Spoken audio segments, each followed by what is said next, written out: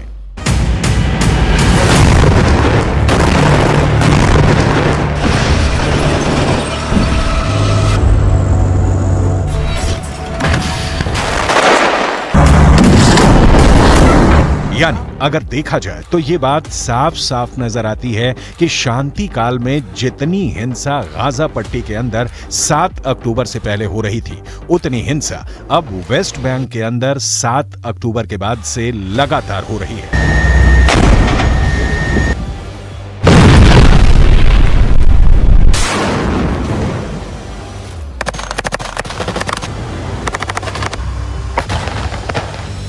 और ना सिर्फ इजरायल के सैनिक वेस्ट बैंक के फिलिस्तीनियों को अपना शिकार बना रहे हैं, बल्कि इसके अलावा भी वेस्ट बैंक के अंदर फिलिस्तीन भी आपस में बंट रहा है।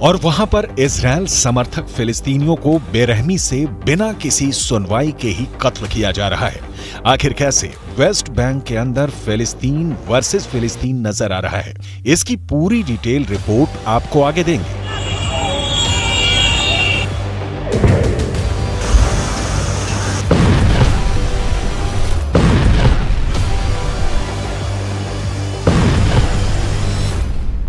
लेकिन सबसे पहले हम बात करेंगे किस तरह से वेस्ट बैंक के अंदर बीते 24 घंटे में एक ऐसा खूनी गदर मचा जिसमें 6 फिलिस्तीनियों को इजरायल ने मार डाला।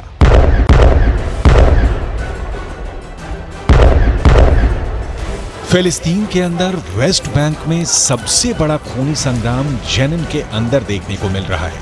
ताजा घटनाक्रम भी जेनिन का है, जहां पर इजरायल की सेना घुसकर एक्शन ले रही थी।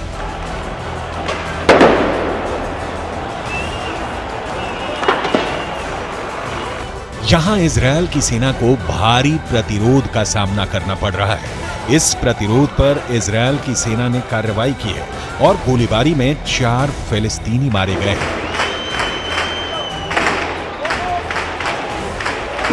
फिलिस्तीन के अखबारों में एक रिपोर्ट आई है कि फिलिस्तीन के वेस्ट बैंक में मौत का आंकड़ा 250 को छूने वाला है।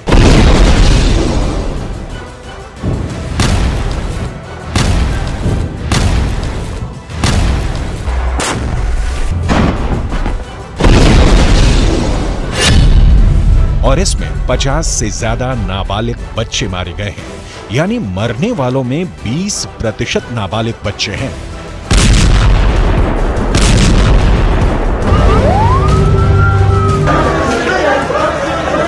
जेनिन के अलावा रामल्ला में भी एक जबरदस्त झड़प हुई है, जिसमें 25 साल के एक फिलिस्तीनी डॉक्टर की हत्या कर दी गई है। इसके अलावा रमल्ला के पास अल बिरेह में भी एक फिलिस्तीनी की हिंसक झड़पों में मौत हुई है। इसके अलावा इजरायल के एक और एक्शन ने वेस्ट बैंक के लोगों को परेशान कर दिया।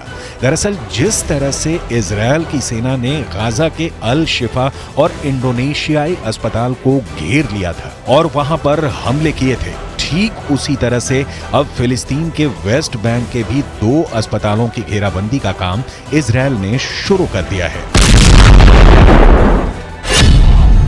इसमें से पहला अस्पताल वेस्ट बैंक में जेनिन का सरकारी अस्पताल है और दूसरा अस्पताल वेस्ट बैंक का इब्र सिना अस्पताल है।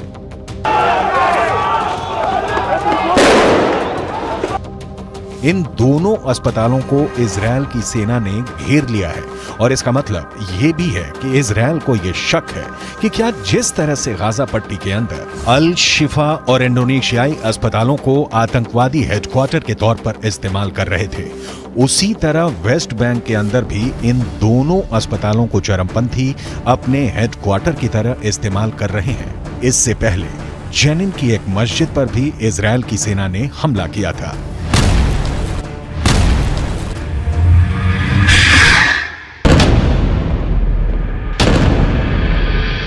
और उसने मस्जिद के अंदर सुरंग की तस्वीर भी जारी की थी। इजरायल डिफेंस फोर्स ने दावा किया था कि इस मस्जिद को भी एक अंडरग्राउंड हेडक्वार्टर की तरह से हमास इस्तेमाल कर रहा था।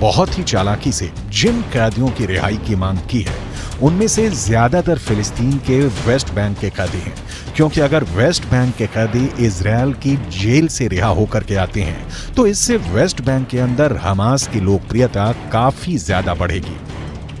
यहां पर नोट करने वाली बात यह भी है कि इस वक्त फिलिस्तीन की वेस्ट बैंक की सरकार के राष्ट्रपति महमूद अब्बास हैं, लेकिन उनकी लोकप्रियता लगातार घट रही है।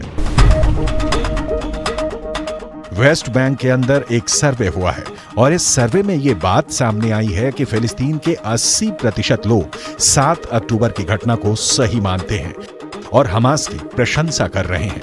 यानी अगर देखा जाए तो हमास की लोकप्रियता गाजा पट्टी की तरह अब वेस्ट बैंक में बहुत तेजी से बढ़ रही है। जैसे जैसे इजरायल की जेलों से फिलिस्तीन के कैदी निकलकर बाहर आ रहे हैं और वेस्ट बैंक में अपने घरों में जा रहे हैं, वैसे वैसे वेस्ट बैंक के अंदर से जश्न की तस्वीरें लगातार सामने आ रही हैं। हालांकि फिलिस्तीन के अखबारों ने यह दावा किया था कि इजरायल ने वेस्ट बैंक के अंदर बंधकों की रिहाई पर जश्न पर भी प्रतिबंध लगाने की कोशिश की थी, लेकिन लोगों ने इसको नहीं माना और जिन लोगों की रिहाई हो रही है उनकी रिहाई की खुशी में जश्न मनाया जा रहा है।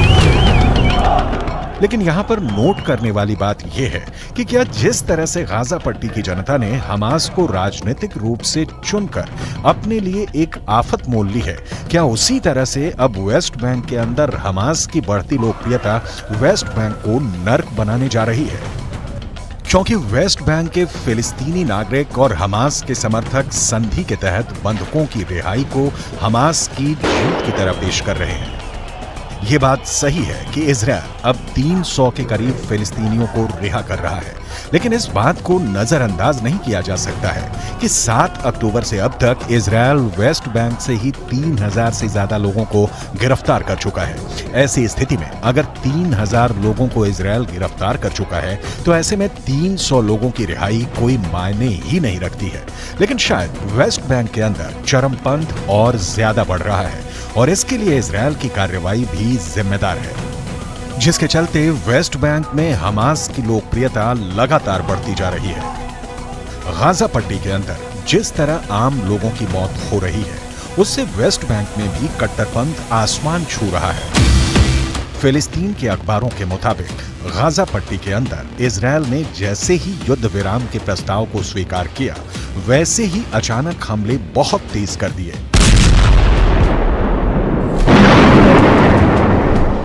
फिलिस्तीन के अखबारों का दावा है कि इजरायल ने 4 दिन के युद्ध विराम की पूरी कसर 1 दिन में ही निकाल दी है। युद्ध विराम के ठीक पहले सबसे बड़ा हमला रफा इलाके में हुआ। रफा इलाका गाजा पट्टी के दक्षिणी हिस्से में है। ये भी एक बहुत बड़ा शरणार्थी कैंप है और यहाँ पर हजारों की संख्या में फिलिस्तीनी शरणार्थी रहते हैं। दक्षिणी गाजा के इस रफा इलाके में उत्तर गाजा से लाखों की संख्या में फिलिस्तीनी भाग कर आ गए हैं। ऐसी स्थिति में रफा का जनसंख्या घनत्व बहुत ज्यादा बढ़ चुका है और इतने खतरनाक हालातों में इजरायल के लड़ाकू विमान यहां बहुत तगड़ी एयर स्ट्राइक कर चुके हैं।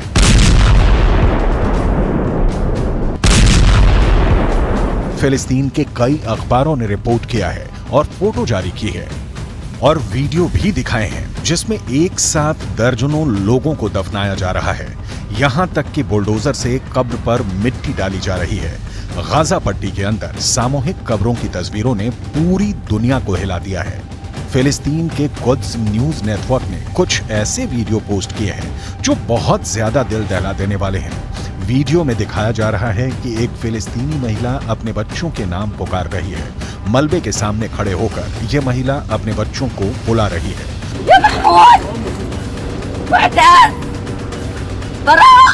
और वो इस उम्मीद में है कि शायद उसका बच्चा जीवित हो और वो मलबे से आवाज दे ताकि किसी तरह से बच्चे को निकालने की कोशिश की जाए, लेकिन कोई उत्तर नहीं आता है तो महिला रोने लगती है और पूरे इलाके में भीड़ लग जाती है। ऐसी घटनाओं से साफ लग रहा है कि 4-5 दिन के युद्ध विराम की पूरी भरपाई इजरायल अब वेस्ट बैंक से करने की कोशिश कर रहा है और दावा किया जा रहा है कि युद्ध विराम के बाद तो हालात और ज्यादा बिगड़ सकते हैं। यानी जब युद्ध विराम खत्म हो जाएगा तो उसके बाद इजरायल डिफेंस फोर्स लगातार हमास के आतंकियों के नए अड्डे पर हमले कर सकती है।